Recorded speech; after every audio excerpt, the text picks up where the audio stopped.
엄마, 빨리 좀 움직여요. 나 지금 바빠 죽겠다고요. 3년 전 어느 월요일 아침이었습니다. 저는 엄마 손목을 잡아 끌며 아파트 복도를 걷고 있었어요.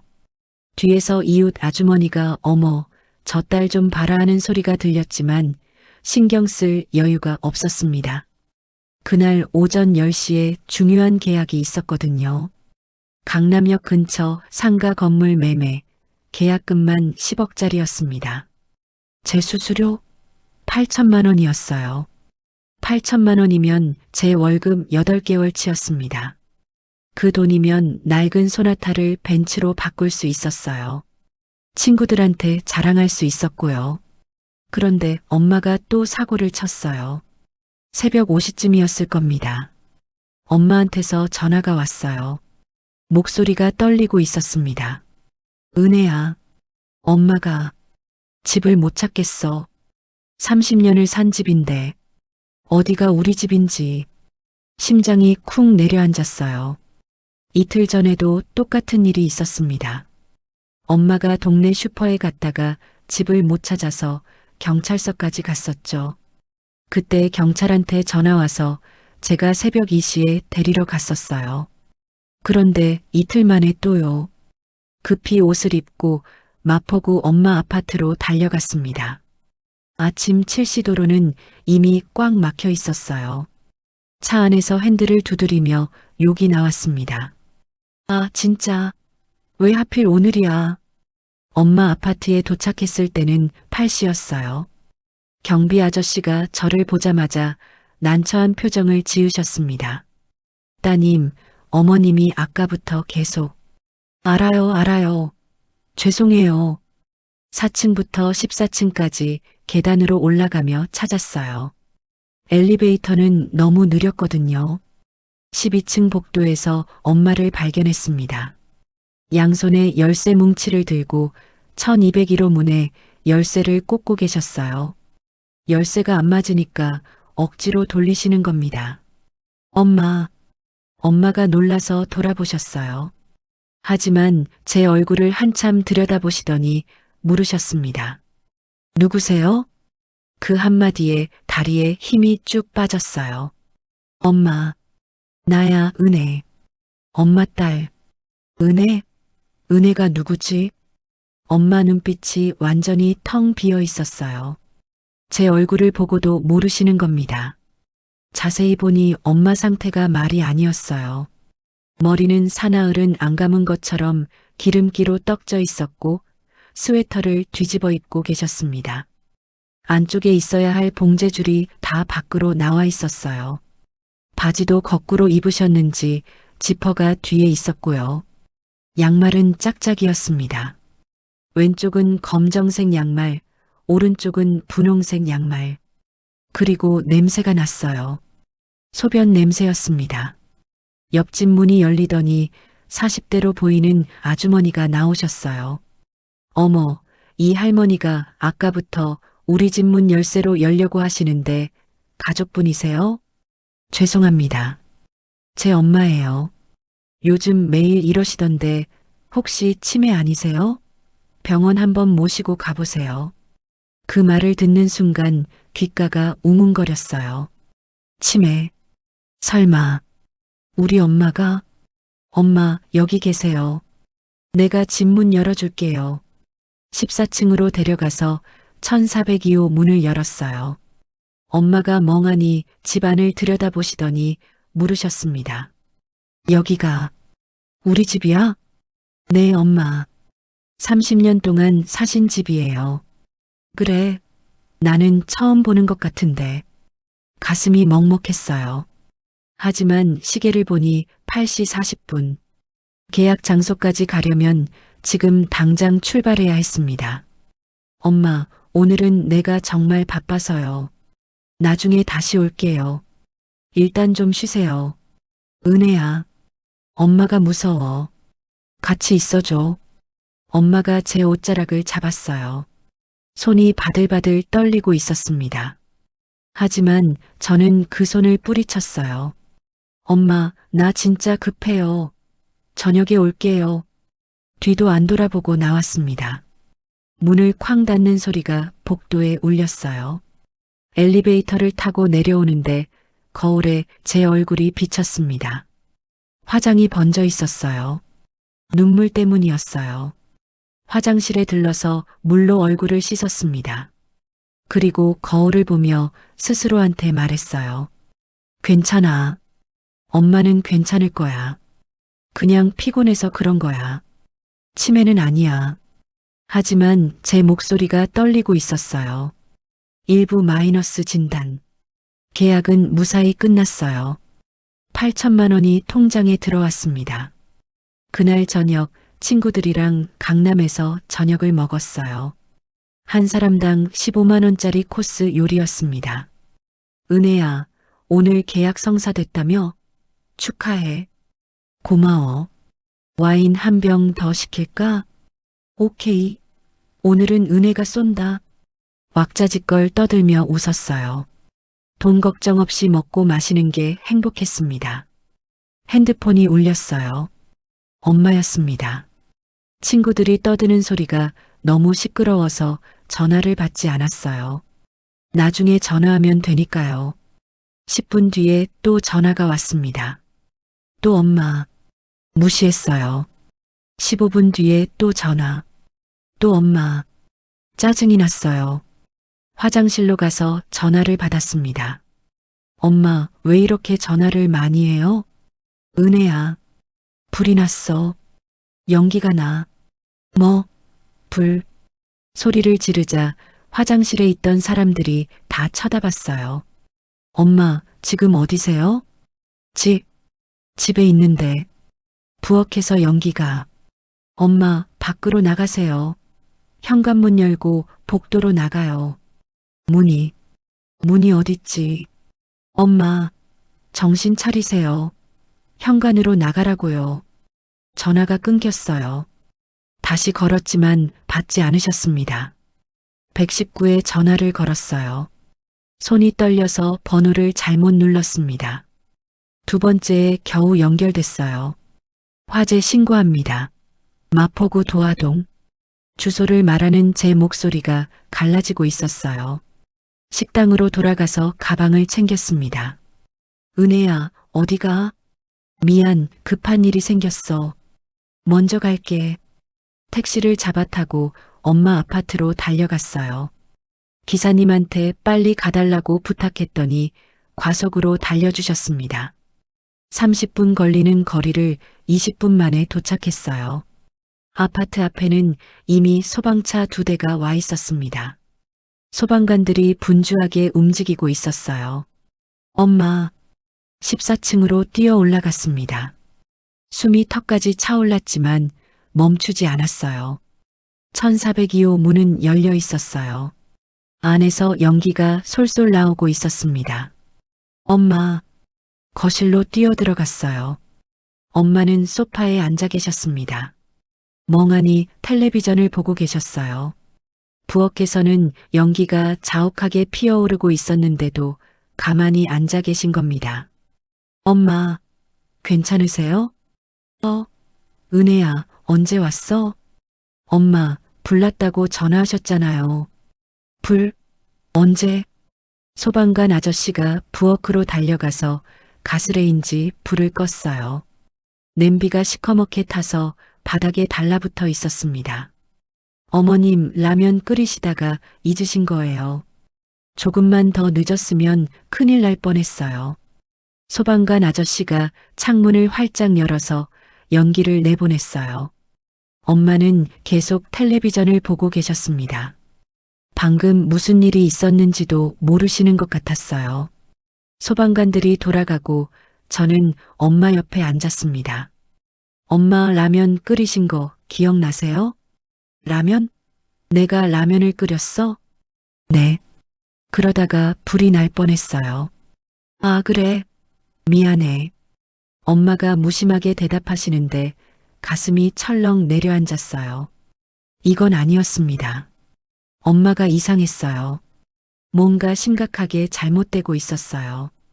다음 날 새벽 엄마를 모시고 대학병원에 갔습니다. 신경과에서 여러 가지 검사를 받았어요. MRI도 찍고 인지능력 검사도 받고 피검사도 했습니다. 검사실에서 나오는 엄마의 어깨가 축 처져 있었어요.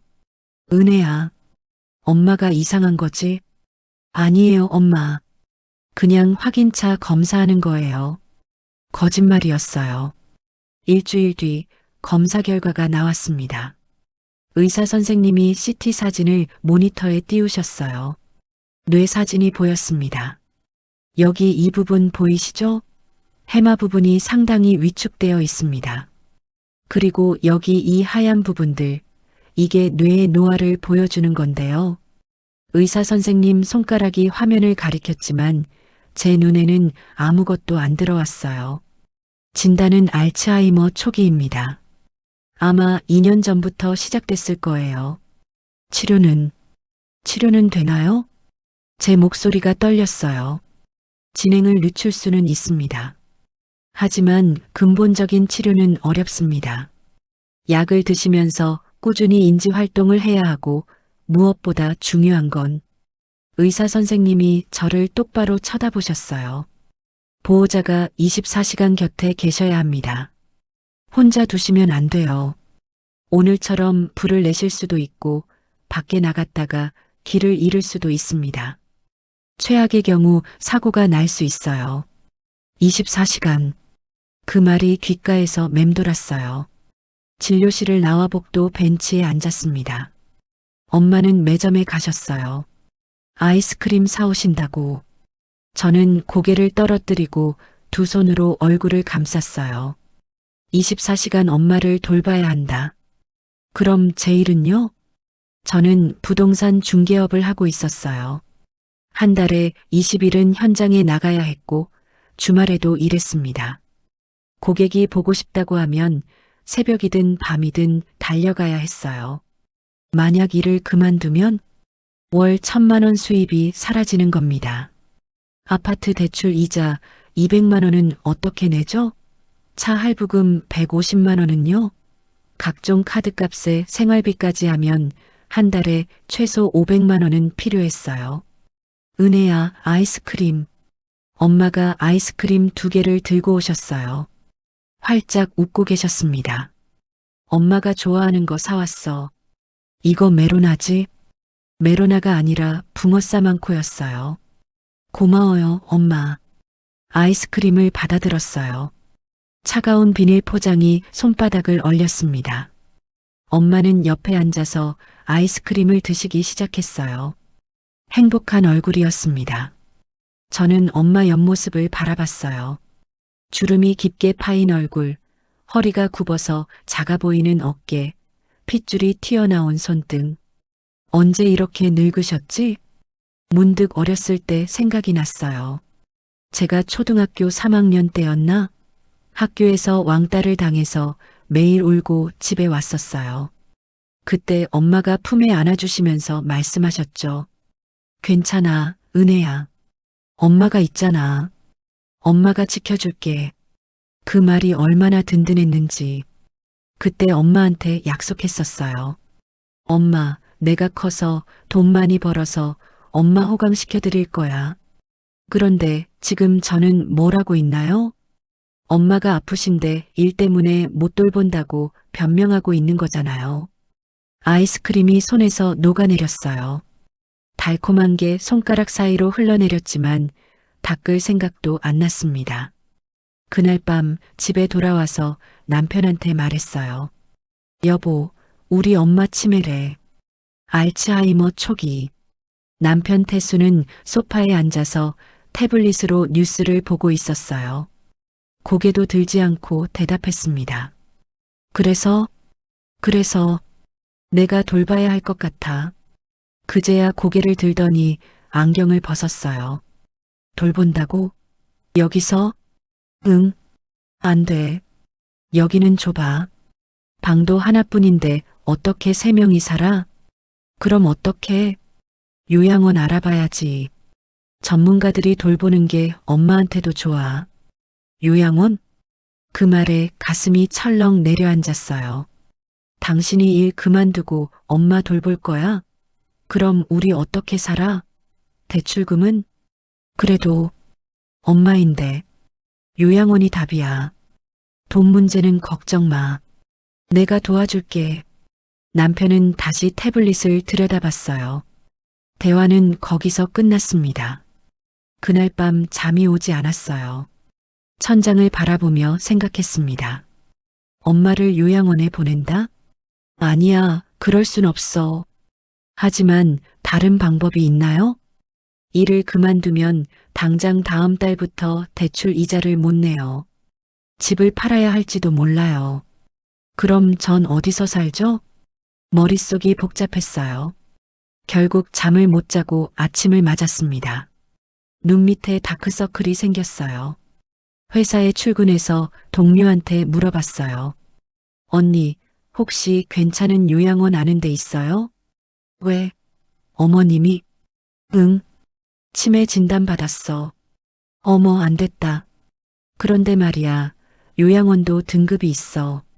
싼 데는 한 달에 150만 원인데 시설이 별로야. 좀 나은 데는 250만 원에서 300만 원 정도 하는데 거긴 그래도 괜찮더라. 250만 원. 그 돈이면 제 수입의 4분의 1이에요. 근데 언니, 요양원에 보내는 게 맞아? 직접 모시는 건? 그럴 수 있으면 좋지. 근데 현실적으로 어렵잖아. 나도 먹고 살아야 하는데. 맞는 말이었어요. 먹고 살아야죠. 제 인생도 있고요. 그날 점심시간에 요양원 세 군데를 알아봤어요. 인터넷으로 검색해서 전화를 걸었습니다. 첫 번째 요양원은 한 달에 180만 원이었어요. 경기도 부천에 있는 곳이었습니다. 시설은 4인실이고요. 간호사가 24시간 상주합니다. 식사는 하루 3끼 제공되고요. 면회는 자주 갈 수 있나요? 네, 자유롭게 오시면 됩니다. 다만 주말에는 가족분들이 많이 오셔서 좀 붐빕니다. 두 번째 요양원은 한 달에 250만 원. 경기도 고양에 있었어요. 저희는 2인실이고 시설이 깨끗합니다. 작업 치료사도 있어서 치매 어르신들 프로그램을 운영하고 있어요. 엄마 상태가 많이 안 좋은데 괜찮을까요? 걱정 마세요. 저희 요양보호사들이 잘 케어해 드립니다. 세 번째 요양원은 한 달에 300만 원. 경기도 남양주였어요. 저희는 개인실도 있고요. 정원이 넓어서 산책하기 좋습니다. 한방요법도 병행하고 있어요. 어느 곳도 마음에 들지 않았어요. 하지만 선택해야 했습니다. 고민 끝에 두 번째 요양원으로 정했어요. 250만 원짜리. 시설도 괜찮아 보이고 엄마한테 프로그램도 있으니까요. 엄마한테 어떻게 말씀드리지? 머릿속이 하얘졌어요. 2부 마이너스 요양원. 주말에 엄마를 찾아뵀어요. 엄마는 부엌에서 설거지를 하고 계셨습니다.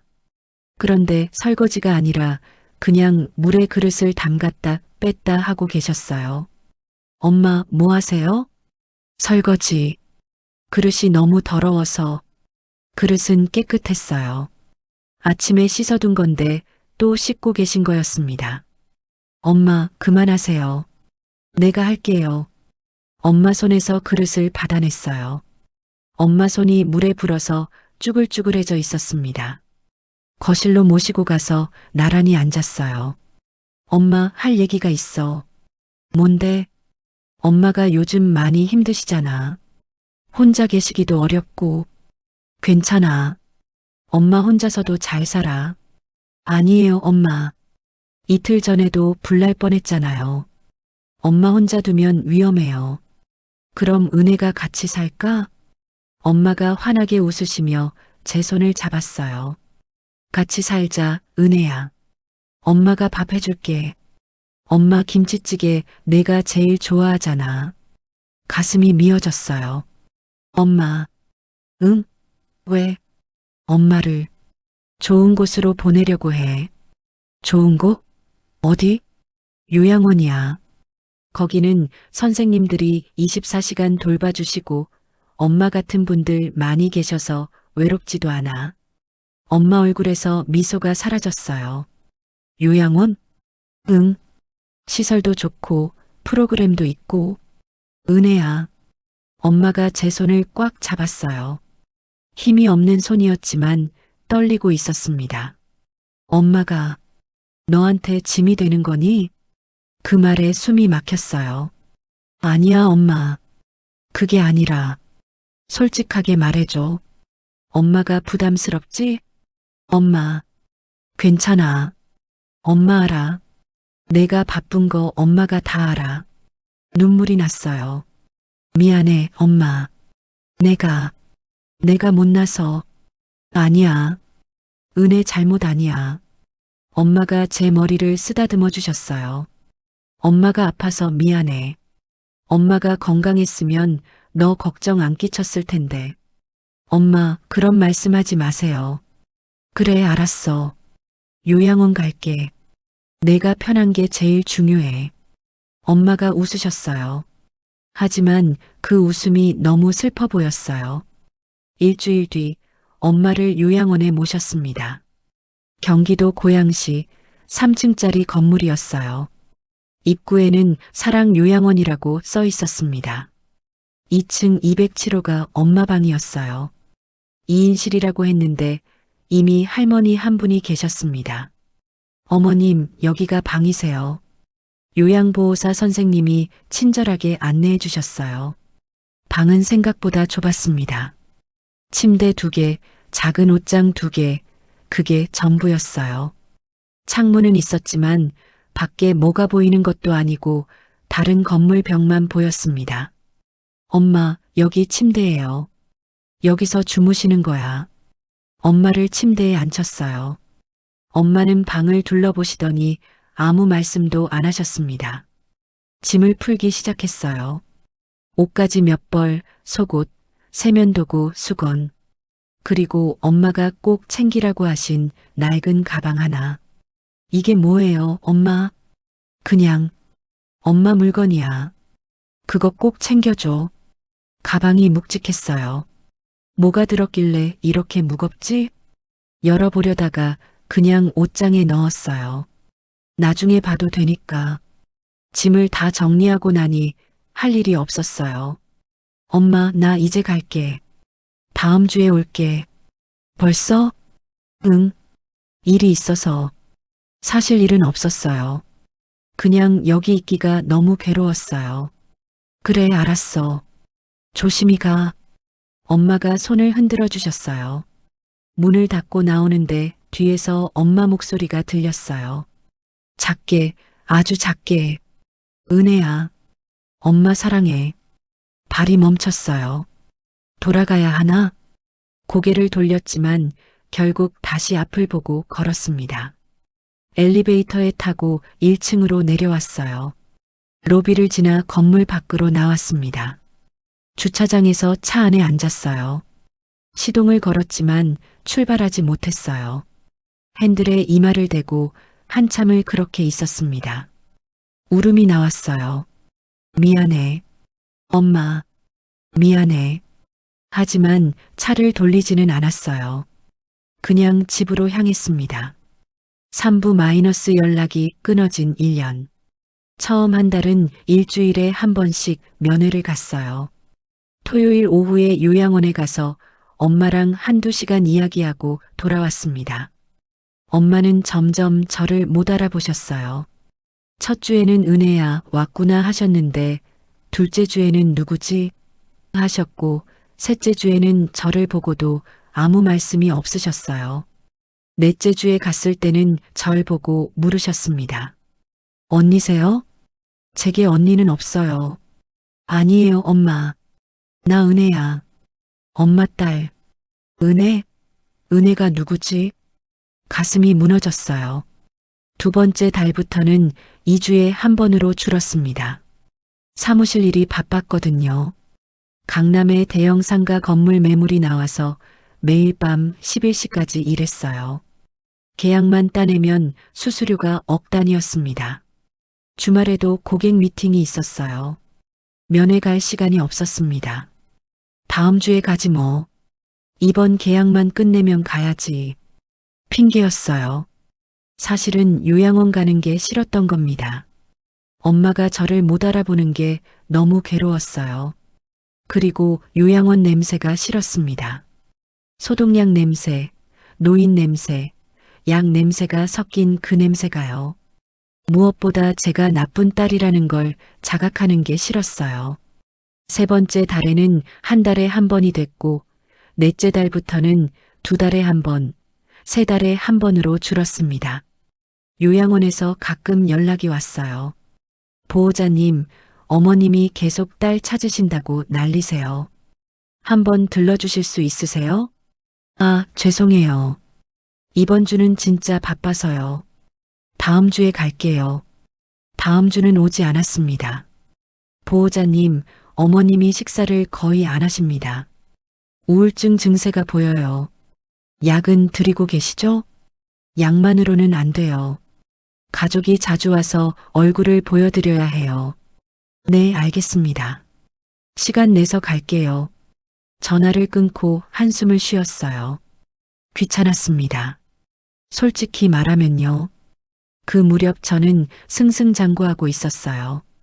상가 건물 계약을 따냈고 수수료로 1억 2천을 받았습니다. 그 돈으로 차를 바꿨어요. 소나타에서 벤츠 E클래스로요. 친구들이 부러워했습니다. 은혜야, 너 대박 났구나. 벤츠까지. 별거 아니야. 그냥 운이 좋았어. 너 진짜 대단해. 여자 혼자 이렇게 버는 거 쉽지 않아. 자랑스러웠어요. SNS에 차 사진을 올렸습니다. 좋아요가 200개 넘게 달렸어요. 백화점에서 쇼핑도 했어요. 명품 가방 2개, 구두 3켤레, 코트 1벌. 1,000만 원쯤 썼을 거예요. 친구들이랑 제주도도 다녀왔습니다. 호텔은 1박에 50만 원짜리로 잡았어요. 은혜야, 너 요즘 완전 부자네. 그냥 일 좀 잘 됐어. 행복했어요. 엄마 생각은 머릿속 구석에 박혀 있었지만 꺼내지 않았습니다. 생각하면 불편하니까요. 요양원비는 매달 자동이체로 나갔어요. 한 달에 250만 원. 통장에서 빠져나가는 걸 확인만 했습니다. 돈으로 효도한다고 생각했어요. 반년이 지났을 때 요양원에서 또 전화가 왔습니다. 보호자님, 어머님 상태가 많이 안 좋으십니다. 한번 꼭 오셔야 할 것 같아요. 무슨 일인데요? 말씀을 거의 안 하세요. 하루 종일 침대에 누워만 계시고요. 약을 바꿔보면 어떨까요? 약 문제가 아닙니다. 보호자님이 오셔야 해요. 알겠습니다. 이번 주 토요일에 갈게요. 하지만 토요일에 친구 결혼식이 있었어요. 강남 웨딩홀에서요. 요양원은 다음 주에 가지 뭐. 엄마는 어차피 날 못 알아보실 텐데. 결혼식에 갔습니다. 화려한 드레스를 입고 부케를 던지는 친구를 보면서 박수를 쳤어요. 축하해. 고마워, 은혜야. 다음은 내 차례야. 웃으며 샴페인을 마셨습니다. 그날 밤 집에 돌아와서 침대에 누웠어요. 천장을 바라보는데 문득 엄마 얼굴이 떠올랐습니다. 요양원 침대에 누워 계실 엄마. 혼자서 가슴 한구석이 찡했지만 고개를 저었어요. 엄마는 괜찮으실 거야. 선생님들이 잘 돌봐주시니까. 그렇게 스스로를 설득했습니다. 1년이 지났습니다. 그 사이 면회는 단 3번 갔어요. 1년에 3번. 갈 때마다 엄마는 더 작아져 있었습니다. 처음 요양원에 모셨을 때는 그래도 걸으실 수 있었는데 이제는 휠체어에 앉아 계셨어요. 말도 거의 안 하셨습니다. 제가 뭐라고 물어도 고개만 끄덕이시거나 아무 반응이 없으셨어요. 체중도 많이 빠지셨어요. 뼈만 앙상하게 남아 계셨습니다. 엄마, 밥 잘 드세요? 엄마, 제가 왔어요. 은혜. 대답이 없었어요. 죄책감이 밀려왔지만 애써 무시했습니다. 어차피 날 못 알아보시는데 뭐. 자주 와봤자 소용없어. 그렇게 합리화했어요. 2년이 흘렀습니다. 그 사이 저는 더 잘 나갔어요. 부동산 중개업으로 1년에 2억씩 벌었습니다. 아파트도 강남 대치동 45평으로 옮겼어요. 전세에서 매매로요. 외제차는 벤츠에서 포르쉐로 바꿨습니다. SNS 팔로워가 10,000명이 넘었어요. 제 라이프 스타일을 부러워하는 사람들이 많았습니다. 부럽다. 나도 저렇게 살고 싶다. 성공한 커리어 우먼의 표본. 댓글을 보면서 뿌듯했어요. 제가 대단한 사람이 된 것 같았거든요. 어느 날 남편이 술을 마시고 들어왔어요. 얼굴이 벌겋게 달아 있었습니다. 여보, 우리 이혼하자. 뭐? 믿을 수가 없었어요. 다른 사람 만났어. 미안해. 누구야? 회사 후배. 나보다 10살 어려. 미쳤어? 우리 결혼한 지 15년인데 각방 쓴 지가 벌써 3년이야. 우리 부부는 이미 끝났어. 맞는 말이었어요. 우리는 부부가 아니었습니다. 그냥 한 집에 사는 남남이었죠. 사랑? 그런 거 결혼 5년 차에 이미 사라졌어요. 이혼 조정이 시작됐습니다. 재산 분할 과정이 지독했어요. 서로 한 푼이라도 더 가져가려고 변호사를 대동하고 싸웠습니다. 결국 아파트는 경매로 넘어갔어요. 대출금 갚고 나니 남는 게 거의 없었습니다. 사무실도 접었어요. 남편이 거래처 리스트를 전부 가져가 버렸거든요. 고객 연락처, 계약서 다요. 혼자서는 사업을 할 수가 없었어요. 한순간에 바닥으로 떨어졌습니다.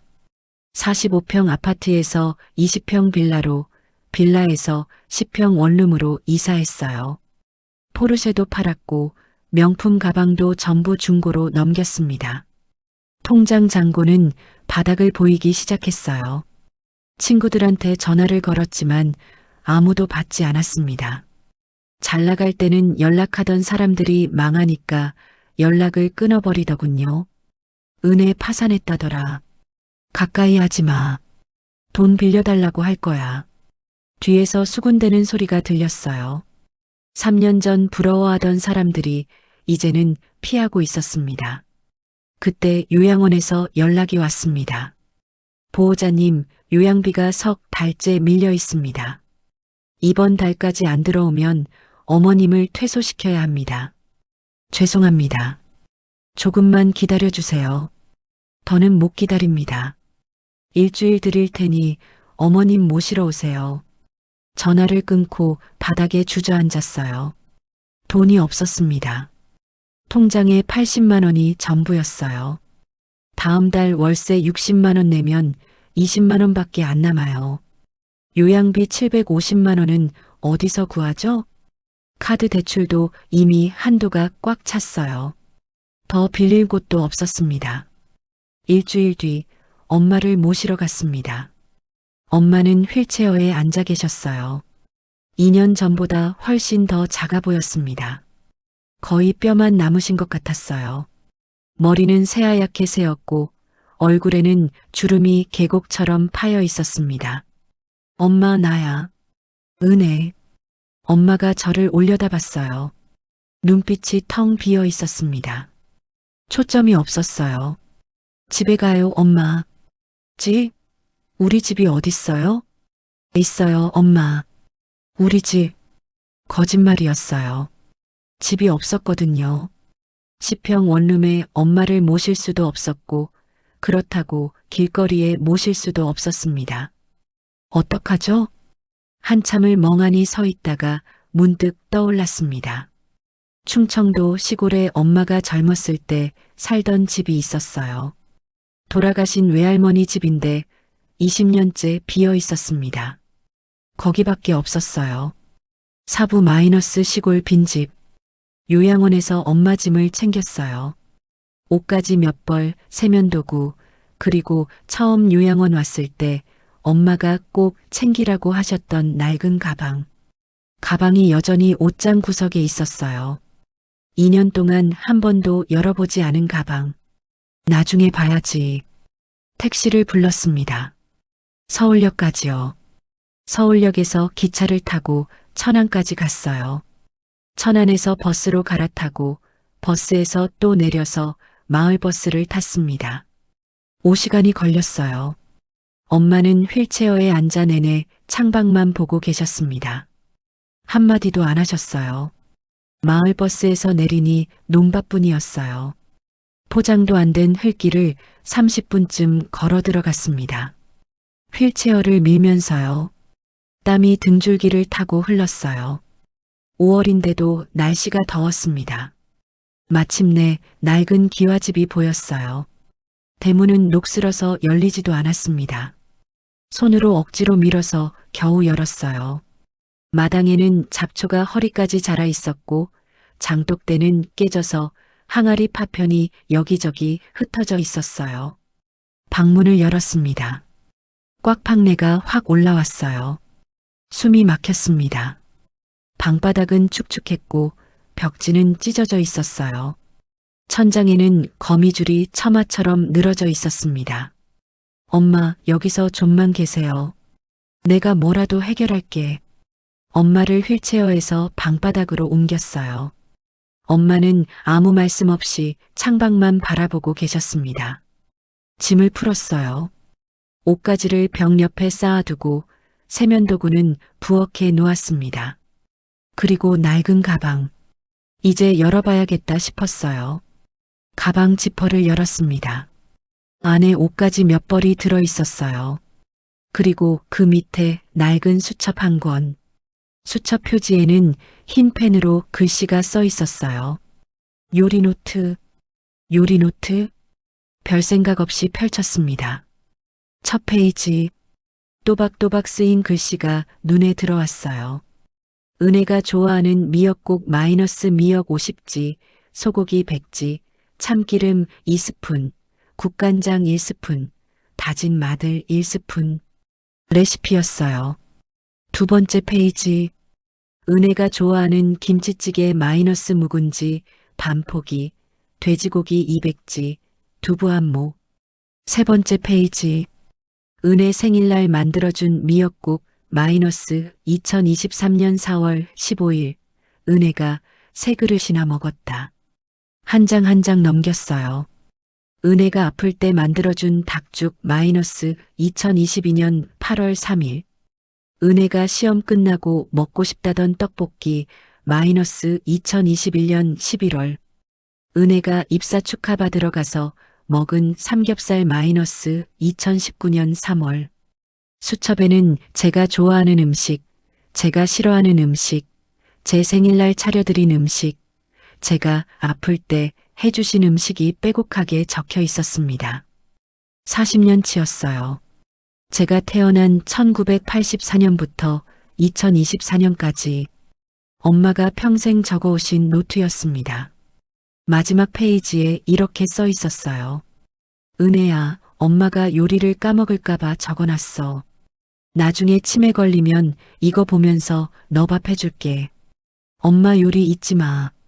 사랑해, 우리 딸. 눈물이 뚝뚝 떨어졌습니다. 수첩 위로 눈물이 떨어져서 글씨가 번졌어요. 엄마는 알고 계셨던 거예요. 치매가 올 거라는 걸요. 그래서 미리미리 적어두신 겁니다. 딸한테 밥 해주기 위해서요. 가방을 더 뒤졌어요. 밑바닥에 통장 한 권이 있었습니다. 손이 떨렸어요. 통장을 펼쳤습니다. 잔액 8,234만 원. 숨이 멎는 줄 알았습니다. 어떻게 이런 돈이? 통장 거래 내역을 봤어요. 1985년 1월 30만 원 입금. 1985년 2월 30만 원 입금. 1985년 3월 30만 원 입금. 매달 30만 원씩 40년 동안 한 번도 빠뜨리지 않고 한 푼도 빼지 않고 모으신 돈이었습니다. 통장 뒷면에 볼펜으로 메모가 써 있었어요. 은혜 결혼자금, 은혜 아플 때 병원비, 은혜 힘들 때 쓰라고, 마이너스 엄마가 마이너스. 바닥에 주저앉았어요. 엄마는 평생 빨래방에서 일하셨습니다. 남의 집 빨래 받아서 세탁하고 다림질하고 새벽 6시부터 밤 10시까지 일하셨어요. 겨울에도 찬물에 손 담그고 일하셨어요. 그래서 손이 늘 트고 갈라져 있었죠. 한 달에 100만 원도 안 되는 돈 벌어서 30만 원씩 떼어 모으셨던 겁니다. 당신은 낡은 옷 입고 버스비 아끼려고 1시간씩 걸어 다니면서요. 제가 대학 갈 때도 결혼할 때도 아파서 병원 갈 때도 한 번도 이 통장을 안 깨셨어요. 딸이 정말 힘들 때 쓰라고 꼭꼭 숨겨두셨던 겁니다. 그동안 저는 뭘 했죠? 그 돈으로 명품 가방 사고 외제차 몰고 친구들이랑 해외여행 다니고 엄마가 요양원에서 밥도 제대로 못 드시고 계실 때 저는 강남 레스토랑에서 와인 마시고 있었어요. 엄마가 혼자 누워서 딸 찾으실 때 저는 제주도에서 호캉스 즐기고 있었고요. 엄마를 돌아봤어요. 엄마는 창밖을 바라보고 계셨습니다. 작고 야윈 어깨가 떨리고 있었어요. 무릎 꿇고 엄마 앞으로 기어갔습니다. 엄마 미안해. 정말 미안해. 목이 메어서 말이 안 나왔어요. 내가 못됐어. 내가 나쁜 년이야. 엄마를 버렸어. 돈만 쫓아다녔어. 눈물이 와르르 쏟아졌습니다. 엄마가 이렇게 날 사랑하는데, 평생 날 위해 사셨는데, 나는 뭘 했어. 엄마 손을 잡았어요. 손이 얼음장처럼 차가웠습니다. 마디마디 굳어서 펴지지도 않았어요. 평생 빨래하며 망가진 손이었습니다. 이제부터 내가 잘할게. 엄마 밥 해드릴게. 엄마 노트 보면서 요리 배울게. 엄마가 천천히 고개를 돌리셨어요. 텅 비었던 눈빛에 뭔가가 스쳤습니다. 은혜. 심장이 쿵 내려앉았어요. 엄마 맞아. 나야, 은혜. 우리, 은혜. 왔구나. 엄마가 제 손을 꼭 잡았어요. 힘은 없었지만 따뜻했습니다. 엄마, 이제 안 떠나. 계속 옆에 있을게. 약속할게. 그날 밤 엄마 곁에서 잤어요. 낡은 이불 하나를 깔고 엄마 옆에 누웠습니다. 엄마 손을 잡고 있었어요. 작고 차가운 손, 평생 저를 위해 일하신 손. 엄마 미안해. 정말 미안해. 이제부터 잘할게. 밤새 잠이 오지 않았습니다. 천장을 바라보며 다짐했어요. 이제부터 제대로 된 딸이 되겠다고. 오브 마이너스 요리를 배우다. 다음 날 아침 일찍 일어났어요. 엄마는 아직 주무시고 계셨습니다. 부엌을 살폈어요. 가스레인지는 녹슬어 있었고 냄비는 구멍이 뚫려 있었습니다. 그릇도 깨진 게 대부분이었어요. 살림살이가 하나도 없었습니다. 통장에서 10만 원을 뽑았어요. 이 돈은 엄마 돈이니까 함부로 쓰면 안 돼요. 꼭 필요한 것만 사야 했습니다. 마을 구멍가게까지 걸어갔어요. 30분 걸렸습니다. 냄비 하나, 프라이팬 하나, 칼 한 자루, 도마 하나를 샀어요. 쌀 OKG, 된장, 고추장, 참기름, 미역도 샀습니다. 전부 합쳐서 8만 5천 원. 무거운 짐을 들고 다시 30분을 걸어서 집으로 돌아왔어요. 땀이 비 오듯 흘렀습니다. 하지만 기분이 좋았어요. 엄마한테 뭔가를 해줄 수 있다는 게요. 집에 도착해서 부엌에 앉았습니다. 엄마 노트를 펼쳤어요. 첫 페이지, 미역국. 미역 50지을 물에 30분 불린다. 소고기 100지은 작게 썬다. 참기름 2스푼을 냄비에 두르고 소고기를 볶는다. 미역을 넣고 함께 볶는다. 물 1리터를 붓고 끓인다. 국간장으로 간한다. 다진 마늘을 넣는다. 또박또박 따라했어요. 미역을 물에 불렸습니다. 그런데 뜨거운 물에 넣어야 하나, 찬물에 넣어야 하나? 노트에는 안 써 있었어요. 일단 찬물에 넣었습니다. 30분 뒤 미역이 불어났어요. 성공. 소고기를 썰었어요. 칼질이 서툴러서 손가락을 베었습니다. 아, 피가 났어요. 휴지로 감고 다시 썰었습니다. 참기름을 두르고 고기를 볶았어요. 연기가 확 피어올랐습니다. 불 조절을 잘못했나 봐요. 고기가 타기 시작했어요. 아, 안 돼. 급히 불을 줄였지만 이미 늦었습니다. 고기가 새까맣게 탔어요. 처음부터 다시 시작했습니다. 두 번째 시도. 이번에는 불을 약하게 했어요. 천천히 볶였습니다. 미역을 넣고 함께 볶았어요. 참기름 냄새가 고소하게 올라왔습니다. 물을 붓고 끓였어요. 보글보글 끓는 소리가 부엌에 퍼졌습니다. 국간장으로 간을 했어요. 한 숟가락 떠서 맛을 봤습니다. 짰어요. 너무 짰습니다. 물을 더 넣고 다시 끓였어요. 다시 맛을 봤습니다. 이번엔 싱거웠어요. 국간장을 조금 더 넣었습니다. 세 번째 맛.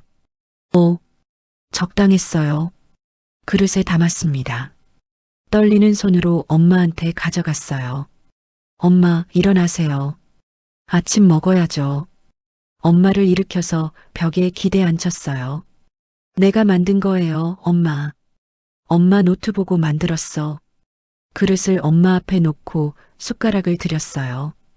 엄마가 떨리는 손으로 숟가락을 잡으셨습니다. 한 숟가락 떠서 천천히 입에 넣으셨어요. 제 심장이 쿵쾅거렸습니다.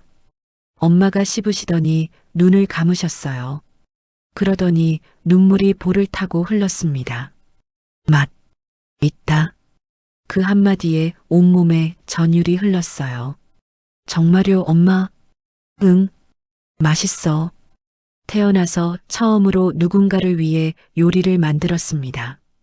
돈을 벌기 위해서도 남한테 보이기 위해서도 아닌 오직 사랑하는 사람을 위한 음식. 이게 행복이구나 싶었어요. 다음 날은 김치찌개를 끓였어요. 또 실패했습니다. 짜도 너무 짰거든요. 다시 만들었어요. 그 다음 날은 된장찌개. 그 다음 날은 계란찜. 그 다음 날은 생선구이. 매일 엄마 노트를 보면서 요리했습니다. 한 달이 지나자 손에 굳은 살이 박였어요. 칼질하다 베인 상처도 10군데가 넘었습니다. 기름 튀기다 화상 입은 자국도 여러 개였어요. 그런데 이상했어요. 아프지 않았어요. 아니, 아팠지만 아프다는 게 싫지 않았습니다. 이 상처들이 제가 엄마를 위해 뭔가를 하고 있다는 증거 같았거든요. 2달째 변화가 생겼어요. 엄마가 말을 하기 시작하신 겁니다. 은혜야. 네, 엄마. 오늘은 뭐 해줄 거야? 엄마 좋아하시는 거요. 뭐 드시고 싶으세요? 엄마는 내가 해주는 거면 다 좋아. 가슴이 뭉클했어요. 3달째 엄마가 밥을 혼자 드시기 시작했어요. 숟가락을 떨리는 손으로 잡고 입까지 가져가셨습니다. 잘하셨어요, 엄마. 응. 엄마 혼자서도 먹을 수 있어. 4달째 엄마가 마당에 나오셨어요. 엄마, 햇볕 좀 쬐세요. 날씨 좋아요. 휠체어를 밀어서 마당으로 모셨습니다. 엄마가 하늘을 올려다보시더니 미소를 지으셨어요. 따뜻하다. 그죠? 날씨 좋죠? 은혜야. 네. 엄마 행복해. 그 말에 울컥했어요. 이렇게 간단한 거였어요. 엄마를 행복하게 만드는 건 돈도, 큰 집도, 좋은 차도 아니었습니다. 그저 따뜻한 밥 한 끼, 따뜻한 햇살, 그리고 곁에 있어주는 딸. 그게 전부였어요. 육부 마이너스 마을 사람들. 어느 날 마을 이장님이 찾아오셨어요. 여기 누가 사시나? 네, 저강은혜라고 하는데 제 외할머니 댁이에요. 아, 그 집 손녀가 왔구만. 여기서 사실 거요? 네, 엄마 모시고 있어요. 이장님이 마당을 둘러보시더니 말씀하셨어요. 마당이 넓은데 놀리지 말고 뭐라도 심어보지 그래요. 땅이 기름져서 뭐든 잘 돼. 전 농사 같은 거 몰라요. 배우면 되지. 내가 도와줄게. 그날부터 이장님이 씨앗을 가져다 주셨어요. 상추씨, 고추씨, 토마토씨, 호박씨. 이거 심어봐. 석 달만 기다리면 밥상에 올릴 수 있어. 밭을 일구기 시작했어요. 호미로 땅을 파는데 허리가 끊어질 것 같았습니다. 명품 가방 들던 손으로 흙을 파니 손바닥에 물집이 잡혔어요. 하지만 멈추지 않았습니다. 씨앗을 심었어요. 작은 구멍을 파고 씨앗을 넣고 흙을 덮었습니다. 물을 주고 매일 아침 상태를 확인했어요. 일주일 뒤 싹이 났습니다. 엄마, 싹 났어요. 어디? 엄마를 휠체어에 태워 밭으로 모셨어요. 조그만 떡잎이 흙을 뚫고 나와 있었습니다. 저거 봐요, 엄마. 저거 제가 심은 거예요. 우리 은혜 대단하네. 엄마가 제 손을 잡아주셨어요. 한 달 뒤 상추가 자랐습니다. 초록잎이 햇빛을 받아 반짝였어요. 처음으로 수확했습니다. 엄마, 오늘 저녁은 쌈밥이에요. 제가 키운 상추로요. 밥상을 차렸어요. 된장찌개, 쌈장, 그리고 방금 딴 상추. 고기는 없었지만 괜찮았어요. 엄마가 상추에 밥을 싸서 입에 넣으셨어요. 맛있다. 정말 맛있어. 제가 키운 거예요, 엄마. 우리 은혜가 이렇게 잘하는 줄 몰랐네. 그날 밤 엄마가 제 손을 잡고 말씀하셨어요. 은혜야, 엄마가 미안해. 무슨 말씀이세요? 너한테 아무것도 못 해줘서. 엄마가 다 해주셨잖아요. 눈물이 흘렀어요. 엄마, 응? 저야말로 미안해요. 엄마를 요양원에 버리고 잘 살겠다고 돈만 쫓아다니고 정말 못된 딸이었어요. 아니야. 넌 좋은 딸이야. 지금 이렇게 엄마 옆에 있잖아. 두 사람이 울었습니다. 시골 빈집 작은 방에서 모녀가 손을 잡고 울었어요. 여기까지가 대본의 전반부입니다. 지금 다시 글자 수를 확인해 보니 아직 부족합니다. 계속해서 후반부를 대폭 확장하여 2만 자 이상을 채우겠습니다. 잠시만 기다려주세요.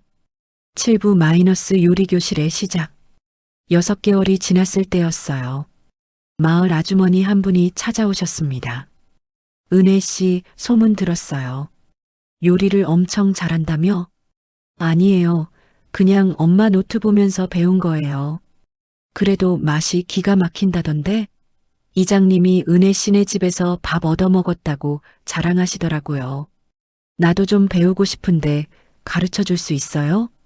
깜짝 놀랐어요. 제가요? 저도 배운 지 얼마 안 됐는데요. 괜찮아요. 나는 아예 요리를 못하거든요. 기초부터 배우고 싶어요. 그날부터 마을 아주머니한테 요리를 가르쳐 드리기 시작했어요. 엄마 노트를 펼쳐놓고 하나하나 따라하면서요. 여기 봐요. 된장찌개는 된장을 먼저 풀고 끓이면 안 돼요. 나중에 넣어야 구수한 맛이 살아나요. 아, 그래서 내가 만들면 맛이 없었구나. 일주일에 2번 아주머니가 오셨어요. 그러다 소문이 났는지 아주머니가 2분, 3분으로 늘어났습니다. 한 달 뒤에는 5분이 오셨어요. 은혜 씨, 우리 돈 낼게요. 제대로 배우고 싶어요. 아니에요. 돈은 안 받아요. 그냥 재료비만 같이 내시면 돼요. 그럼 안 되지. 가르쳐 주는데 공짜로 배울 수는 없어요. 억지로 받았어요. 한 사람당 5만 원씩 그 돈으로 재료를 샀습니다. 같이 요리하면서 나눠 먹었어요. 3달이 지나자 마을 회관에서 연락이 왔어요. 은혜 씨, 여기서 정식으로 요리교실 하나 열어보는 게 어때요? 배우고 싶다는 어르신들이 많아요. 제가요? 왜 못해요? 벌써 10명 넘게 가르쳤잖아요. 마을 회관에서 매주 수요일마다 요리교실을 열었어요. 첫날 20명이 왔습니다. 안녕하세요. 저는 강은혜라고 합니다. 저도 요리 배운 지 얼마 안 됐어요. 그래서 어려운 거 가르쳐 드릴 수는 없고요. 제 엄마한테 배운 집밥 레시피를 나눠 드릴게요. 박수가 터졌어요. 엄마 노트를 펼쳐놓고 하나하나 가르쳐 드렸습니다. 이 레시피는 제 엄마가 40년 동안 요리하시면서 적어 놓으신 거예요. 여기 이 메모 보세요. 은혜가 아플 때 해준 죽이라고 써 있어요. 한 할머니가 눈물을 닦으셨어요. 엄마 마음이 다 느껴지네. 그쵸? 그래서 저는 이 노트가 세상에서 제일 소중해요. 수업이 끝나고 다 같이 만든 음식을 나눠 먹었어요. 비빔밥이었는데 재료는 각자 밭에서 가져온 것들이었습니다. 맛있다. 이렇게 간단한데 왜 나는 맨날 실패했지? 은혜 씨 덕분에 요리가 재밌어졌어요. 뿌듯했어요. 그날 저녁 엄마한테 말씀드렸어요. 엄마, 저 오늘 20명한테 요리 가르쳤어요. 그래, 우리 은혜 대단하네. 전부 엄마 노트 덕분이에요. 엄마가 평생 적어 놓으신 레시피로 다른 사람들한테 나눠주고 있어요. 엄마가 제 손을 잡으셨어요. 은혜야, 엄마 기뻐. 6개월 뒤 요리 교실은 주 2회로 늘어났어요. 수강생이 50명을 넘었습니다. 마을 회관이 좁아서 야외에서 수업을 하기도 했어요. 어느 날 지역 신문사에서 연락이 왔어요. 취재 좀 하고 싶은데요. 시골에서 요리교실 연다는 얘기 듣고 관심이 생겼어요. 저요? 취재할 만한 사람이 아닌데요. 아니에요.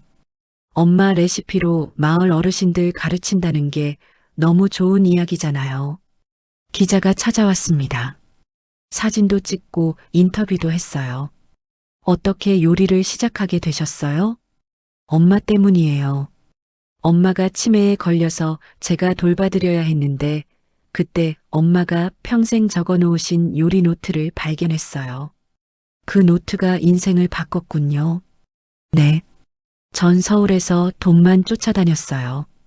엄마를 요양원에 보내고 저는 사업한다고 정신없었죠. 그러다 전부 잃었어요. 돈도 집도 남편도. 제 목소리가 떨렸어요. 그래서 시골로 오신 거군요. 처음엔 도망쳤어요. 숨으려고 온 거죠. 그런데 여기서 진짜 소중한 걸 찾았어요. 뭔가요? 엄마요. 그리고 제 자신이요. 기사가 났습니다. 엄마의 요리 노트로 마을을 바꾼 여자. 기사를 보고 전국에서 연락이 왔어요. 저희도 배우고 싶어요. 요리책으로 내면 안 돼요? 유튜브 하세요. 꼭 보고 싶어요. 유튜브? 전혀 생각해 본 적 없었어요. 하지만 마을 청년의 총무님이 도와주겠다고 하셨습니다. 은혜 누나, 제가 촬영하고 편집 도와드릴게요. 요즘 집밥 콘텐츠가 인기거든요. 근데 저 그런 거 할 줄 몰라요. 배우면 되죠. 누나 요리도 처음엔 못했잖아요. 맞는 말이었어요. 유튜브 채널을 열었습니다. 채널명은 엄마의 요리 노트. 첫 영상을 올렸어요. 엄마가 좋아하시는 미역국 만들기. 안녕하세요, 강은혜입니다. 오늘은 제 엄마가 60년 동안 끓여오신 미역국 레시피를 알려드릴게요. 엄마 노트를 펼쳐 보여드렸어요. 여기 이렇게 또박또박 써 있어요. 엄마 글씨체 보이시죠? 이게 평생 빨래방에서 일하시던 엄마가 밤마다 적어 놓으신 레시피예요. 댓글이 달리기 시작했어요. 눈물 나요. 엄마 생각난다. 저도 이렇게 해볼게요. 일주일에 2편씩 올렸습니다. 김치찌개, 된장찌개, 계란찜, 북어국, 생선조림. 구독자가 1000명, 10,000명, 10만 명으로 늘어났어요. 1년 뒤에는 100만 명을 넘었습니다. 광고 수익이 들어오기 시작했어요. 한 달에 300만 원, 500만 원, 800만 원. 믿기지 않았어요. 엄마, 우리 이제 괜찮아요. 돈 걱정 안 해도 돼요. 엄마가 웃으셨어요. 그래, 다행이다. 그런데 이상했어요. 돈이 생기니까 예전처럼 쓰고 싶은 마음이 안 들었어요. 명품 가방, 외제차? 그런 거 갖고 싶지 않았습니다. 지금 이 시골집에서 엄마랑 밥 먹고 밭에서 채소 키우고 마을 사람들 가르치는 게 훨씬 행복했어요. 유튜브 수익은 전부 마을에 기부했습니다. 경로당 수리하는 데 쓰고 독거노인분들 반찬 만드는 데 쓰고 요리교실 재료비로 썼어요. 은혜 씨, 이렇게까지 안 해도 되는데. 괜찮아요. 전 이미 충분히 받았어요. 8부 마이너스 엄마의 마지막 편지. 2년이 흘렀습니다. 엄마는 많이 좋아지셨어요. 치매 증상이 완전히 사라진 건 아니지만 저를 알아보시고 대화도 하시고 밥도 혼자 드셨습니다. 가끔 기억이 흐릿해지실 때도 있었지만 예전보다 훨씬 나아지셨어요. 의사 선생님도 놀라워하셨습니다. 치매 환자가 이렇게 호전되는 경우는 정말 드뭅니다. 따님이 정말 잘 돌보고 계시네요. 감사합니다, 선생님. 사랑이 약보다 낫다는 말이 맞나 봅니다. 어느 봄날이었어요. 엄마가 마당에 앉아 계셨어요. 햇살을 받으며 미소 짓고 계셨습니다. 엄마, 뭐 생각하세요? 그냥 행복하다고 생각했어. 엄마도요? 응, 은혜 옆에 있으니까. 가슴이 뭉클했어요. 엄마, 저도 행복해요. 엄마랑 같이 있어서요. 은혜야. 네. 엄마가 하나 부탁할게. 뭔데요? 엄마 노트에 내 이야기도 적어줘. 제 이야기요? 응. 내가 어떻게 요리를 배웠는지, 어떻게 사람들을 가르쳤는지, 그리고 엄마랑 어떻게 다시 행복해졌는지. 왜요, 엄마? 나중에 내 아이가 생기면 그 노트 물려줘. 그럼 엄마 요리가 계속 이어지잖아. 눈물이 났어요. 알았어요, 엄마. 꼭 쓸게요. 그날 밤부터 노트에 적기 시작했어요. 엄마가 요양원에 가셨던 일, 제가 돈만 쫓아다녔던 일, 전부 잃고 시골로 온 일, 그리고 엄마 노트로 요리를 배우고 사람들을 가르치고 유튜브를 시작한 일, 한 줄 한 줄 또박또박 적었습니다. 석 달 뒤였어요. 엄마가 몸이 안 좋으셨어요. 밥을 잘 못 드시고 기운이 없으셨습니다. 병원에 모셨어요. 의사 선생님이 심각한 표정으로 말씀하셨어요. 폐렴입니다. 나이가 있으셔서 위험할 수 있어요. 치료하면 괜찮아지죠? 최선을 다하겠습니다. 한 달 동안 병원에 계셨어요.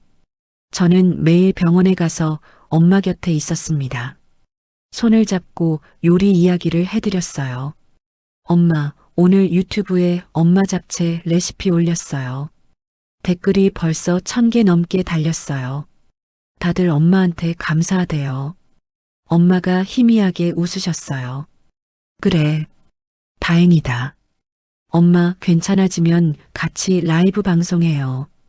엄마가 직접 요리하는 모습 보여드리면 사람들이 엄청 좋아할 거예요. 응, 그러자. 하지만 엄마는 점점 약해지셨어요. 어느 날 밤이었어요. 엄마가 제 손을 꼭 잡으셨어요. 은혜야. 네, 엄마. 엄마, 이제 가야 할 것 같아. 무슨 소리예요? 괜찮아질 거예요. 아니야. 엄마 알아. 엄마 몸은 엄마가 제일 잘 아니까. 눈물이 뚝뚝 떨어졌어요.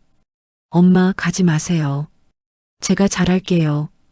더 맛있는 거 많이 해드릴게요. 은혜야, 엄마 행복했어. 정말 마지막 3년이 엄마 인생에서 제일 행복한 시간이었어. 엄마, 너랑 밥 먹고, 너가 만든 요리 먹고, 너 웃는 거 보고. 그게 전부 행복이었어. 엄마가 제 손을 쓰다듬으셨어요. 고마워. 요양원에서 데려가줘서, 밥 해줘서, 엄마 옆에 있어줘서. 제가 더 감사해요, 엄마. 엄마가 저 살려주셨어요. 사랑한다.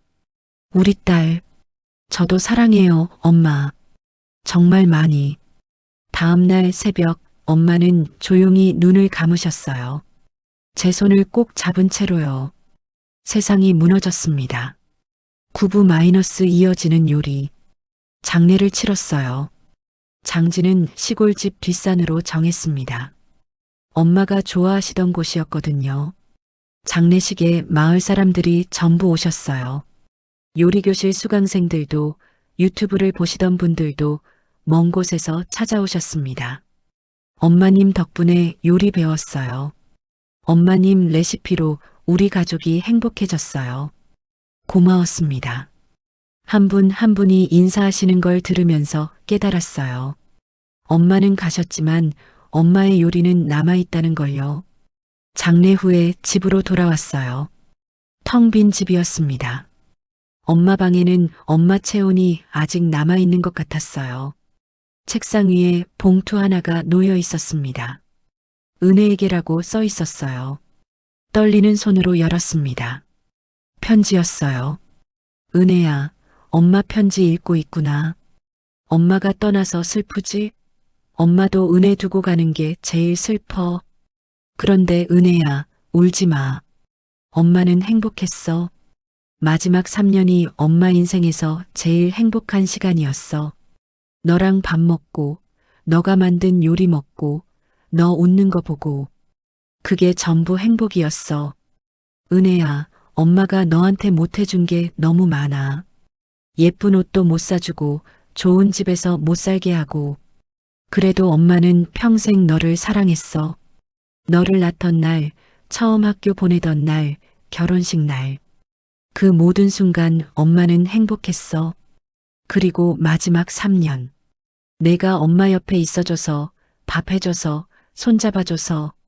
그게 엄마한테는 세상을 다 가진 것보다 소중했어. 은혜야, 엄마 요리 계속해줘. 사람들한테 나눠줘. 그럼 엄마가 계속 살아있는 거야. 요리 속에, 내 손 안에, 사람들 기억 속에. 그리고 은혜야, 행복하게 살아. 돈 많이 벌려고 애쓰지 말고, 남한테 잘 보이려고 애쓰지 말고, 그냥 내가 좋아하는 거 하면서 살아. 그게 진짜 성공이야. 엄마가 마지막으로 깨달은 거야. 사랑한다, 우리 딸. 엄마가 제일 사랑하는 은혜야. 마이너스 엄마가 마이너스. 편지를 읽고 한참을 울었어요. 그리고 일어났습니다. 부엌으로 갔어요. 엄마 노트를 펼쳤습니다. 오늘은 엄마가 제일 좋아하시던 메뉴. 김치찌개. 재료를 꺼냈어요. 묵은지, 돼지고기, 두부, 대파. 칼을 들었습니다. 김치를 썰면서 눈물이 또 났지만 손은 멈추지 않았어요. 냄비에 참기름을 두르고 김치를 볶았습니다. 고기를 넣고 물을 부었어요. 보글보글 끓는 소리가 부엌에 퍼졌어요. 엄마, 제가 만들었어요. 엄마 레시피로요. 빈 공간에 대고 말했어요. 바람이 창문을 흔들었습니다. 마치 엄마가 대답하는 것 같았어요. 잘했어, 은혜야. 다음 날 유튜브를 켰어요. 카메라 앞에 앉아서 말했습니다. 안녕하세요, 강은혜입니다. 오늘은 특별한 날입니다. 제 엄마가 돌아가셨어요. 댓글이 빗발쳤어요. 삼가 고인의 명복을 빕니다. 너무 슬퍼요. 힘내세요. 하지만 저는 계속할 거예요. 엄마 요리를요. 엄마가 평생 적어 놓으신 이 노트를 여러분과 계속 나눌 거예요. 그게 엄마한테 제가 할 수 있는 마지막 효도니까요. 김치찌개를 끓였습니다. 카메라에 담으면서 하나하나 설명했어요. 이렇게 김치를 먼저 볶아야 깊은 맛이 나요. 엄마가 항상 강조하셨던 부분이에요. 끓인 찌개를 그릇에 담았어요. 엄마, 잘 먹겠습니다. 한 숟가락 떠서 입에 넣었어요. 눈물이 흘렀지만 웃고 있었어요. 맛있어요, 엄마. 엄마 맛이에요. 에필로그 마이너스 3년 후. 그로부터 3년이 지났습니다. 유튜브 구독자는 300만 명이 넘었어요. 요리책도 냈고 전국에서 강연 요청이 쏟아졌습니다. 방송국에서도 출연 제의가 왔어요. 하지만 저는 여전히 시골에 살아요. 엄마가 계시던 그 집에서요. 매일 아침 일어나면 엄마 산소에 인사하러 갑니다. 엄마, 오늘도 잘 부탁드려요. 부엌으로 돌아와 요리를 시작해요. 엄마 노트를 펼쳐놓고요. 어제는 된장찌개, 오늘은 미역국, 내일은 불고기. 하나하나가 엄마와의 대화예요. 마을 요리교실은 계속되고 있어요. 이제는 젊은 엄마들도 많이 와요. 20대, 30대 젊은 분들이 엄마 세대의 요리를 배우러 오십니다. 선생님, 우리 아이가 이거 먹고 밥 한 공기 뚝딱 비웠어요. 그쵸? 엄마 손맛이 들어가서 그래요. 손맛이요? 네. 사랑이요. 가끔 서울에서 연락이 와요. 방송 출연 제의, 광고 모델 제의, 요리책 출간 제의.